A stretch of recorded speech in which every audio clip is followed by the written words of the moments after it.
Bom, pessoal, tudo bem? Você está no canal Conteúdos de História. Eu sou o professor Tiago Veronese e hoje nós vamos estudar sobre os povos indígenas paranaenses caingangues. Mas antes de conversarmos sobre as suas principais características, não esqueça de curtir essa aula se você gostar das informações que nós vamos disponibilizar e também se inscreva em nosso canal para que você continue acompanhando o nosso trabalho não só nessa playlist, mas também nas outras, porque nós temos muitas aulas de arte, de história geral, de história do Brasil e de história do Paraná. Bom, assim como na aula passada nós havíamos conversado sobre os guaranis, eu vou repetir aquilo que eu havia falado no vídeo passado. É impossível em uma aula entre 15 a 20 minutos, ou também seria impossível em uma aula de uma, duas, 3 horas, nós falarmos sobre todas as especificidades dos povos nativos, seja lá qual eles forem. Por quê? Porque é uma cultura muito complexa, é uma cultura muito interessante, é uma cultura cheia de peculiaridades. Nós temos várias populações, nós temos várias tribos. Então, tudo isso para dizer que essa aula não é um documentário, não é um filme. Nós não temos nenhum objetivo de tratarmos sobre todas as especificidades, de irmos muito longe em sua origem histórica ou de conversarmos sobre a sua situação contemporânea. O nosso intuito nessa aula é que possamos trabalhar informações que sejam relevantes para uma prova de vestibular, para uma prova de concurso público, para uma prova de processos seriados, seja lá qual ele for. Então é fundamental que vocês tenham essa noção antes de nós começarmos a aula, para que vocês não corram o risco de comentar: nossa, mas faltou isso, faltou aquilo, não falou sobre isso, não falou sobre aquele tema. Nosso objetivo aqui é, a partir do que nós conhecemos, enquanto nós estamos nessa carreira de sala de aula, de preparatório para vestibulares e também para concurso público, e claro, muito com base no que nós enxergamos nas questões desses processos, certo? Falado tudo isso, então, vamos trabalhar agora as informações mais relevantes quando nós pensamos em provas, quando nós pensamos em vestibulares. Bom, quando nós falamos sobre os povos caingangues, nós estamos falando em populações pertencentes ao tronco linguístico, à família linguística macro-G, ou apenas conhecida nos textos ou naquilo que vocês consumirem sobre o tema G. Então pode aparecer como macro G ou como G, e pode aparecer como família linguística ou como tronco linguístico. Eu havia explicado na última aula e eu volto a explicar esse conceito de tronco linguístico. Bom, desenhamos novamente o nosso solo e puxamos o tronco de nossa árvore. Dessa árvore nós temos galhos, e como vocês sabem, desses galhos saem outros galhos menores, saem folhas e tudo mais. Por que isso? Porque tanto das folhas quanto dos galhos pequenos ou dos galhos maiores, nós temos algo em comum, nós temos o mesmo tronco, nós temos a mesma base, ou seja, quando nós falamos pertencentes ao tronco linguístico ou à família linguística macro-G ou G, nós estamos falando de populações que possuem bases próximas e comuns, características algumas que são comuns a todos os povos. Sempre lembrando, entre o tronco macro-G, nós temos várias populações que são derivadas desse tronco, mas elas possuem alguns aspectos em comum em relação à própria língua, em relação a alguns hábitos, em relação a alguns costumes, tá bom? Então, o povo caingangue, ele é pertencente a essa família macro-G, a esse tronco linguístico macro-G. Bom, esses povos são caracterizados em geral, e aqui é muito importante que você entenda, é muito importante que você anote no seu caderno com cuidado. Presta atenção nessa frase que eu inseri em nosso quadro explicativo. Caracterizados como uma sociedade que reconhece princípios sociocosmológicos dualistas. Ou seja, tem até uma palavra um pouco diferente que eu usei, como uma sociocêntrica. O que seria isso, pessoal? Quando nós falamos nos povos caingangues, eles acreditavam, eles eram crentes a partir de suas questões religiosas, mitológicas e de origem, nesse sistema das metades, ou seja, nesse sistema de complementações. Ou seja, essas metades, elas recebiam o nome de Camé e Cairu, certo? O que seria isso? No mito, na história caingangue, Camé e Cairu produziram não apenas as divisões entre os homens, mas também a divisão entre os seres da natureza, como por exemplo Sol e Lua, como por exemplo gato e cachorro, ou seja, essas dualidades elas foram produzidas por dois seres mitológicos, por duas divindades, por duas forças.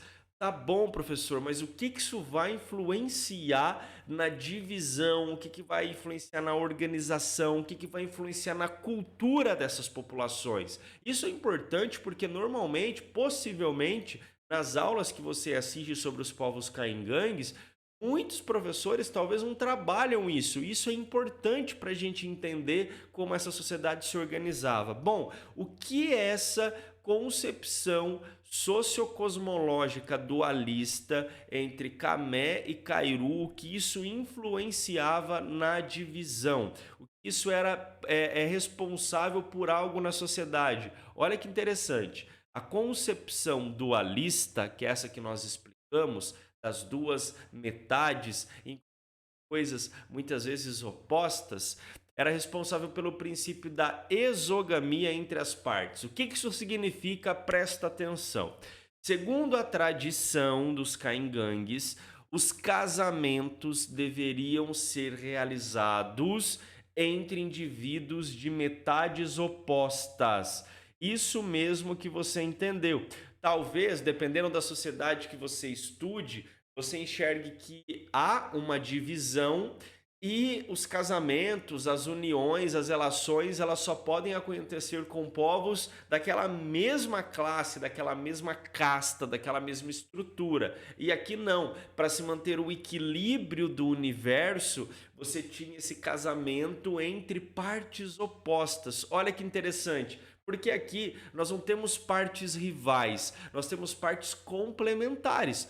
Todas fazem parte da mesma população, assim como tem o Sol e a Lua, que eles não são rivais, eles não brigam entre si, eles são diferentes e cada um tem a sua função.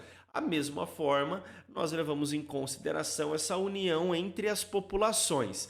E aqui, olha que interessante, nós temos duas palavras também diferentes ao nosso vocabulário cotidiano. A primeira, patrilinear, e a segunda, matrilocalidade. Como assim? Então acontecia a união, acontecia o casamento, acontecia a junção entre populações diferenciadas em relação à sua fundação, origem, mito e etc. Bom, o que seria esse princípio patrilinear de descendência?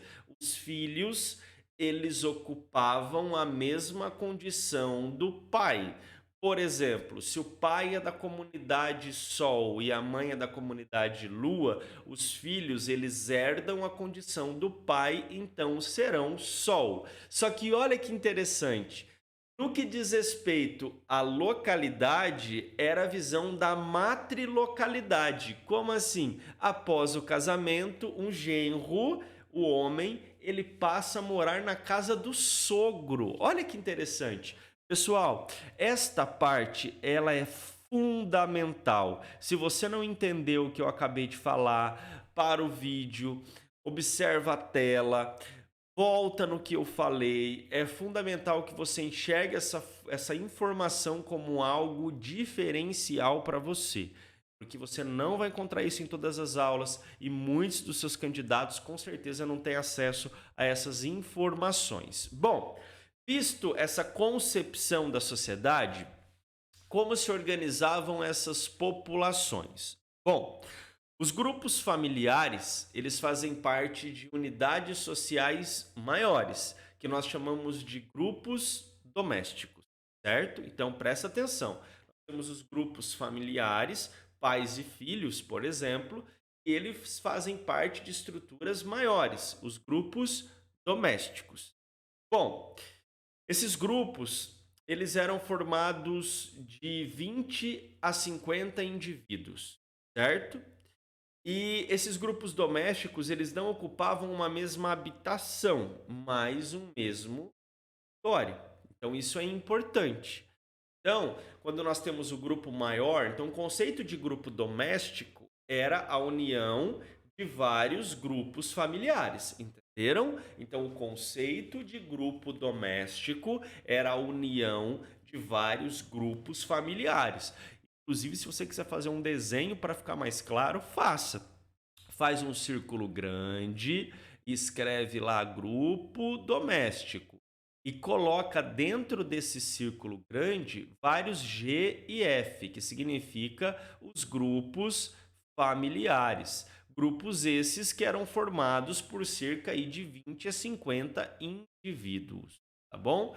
Bom, o que é importante nós analisarmos? Esses grupos domésticos, eles faziam parte de uma estrutura maior.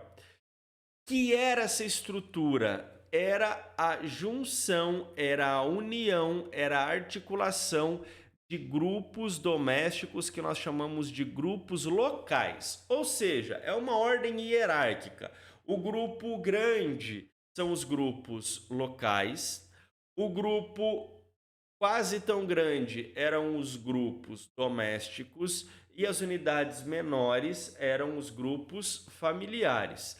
Só que tem a junção ainda maior que tudo isso, que eram as unidades político-territoriais, certo? Então vamos lá, trabalhando de baixo para cima. Ou não, vamos mudar um pouquinho. Vamos trabalhar de cima para baixo, da estrutura menor para a estrutura maior. Então nós temos os familiares, depois nós temos os domésticos, depois nós temos os grupos locais, depois nós temos as unidades político-territoriais.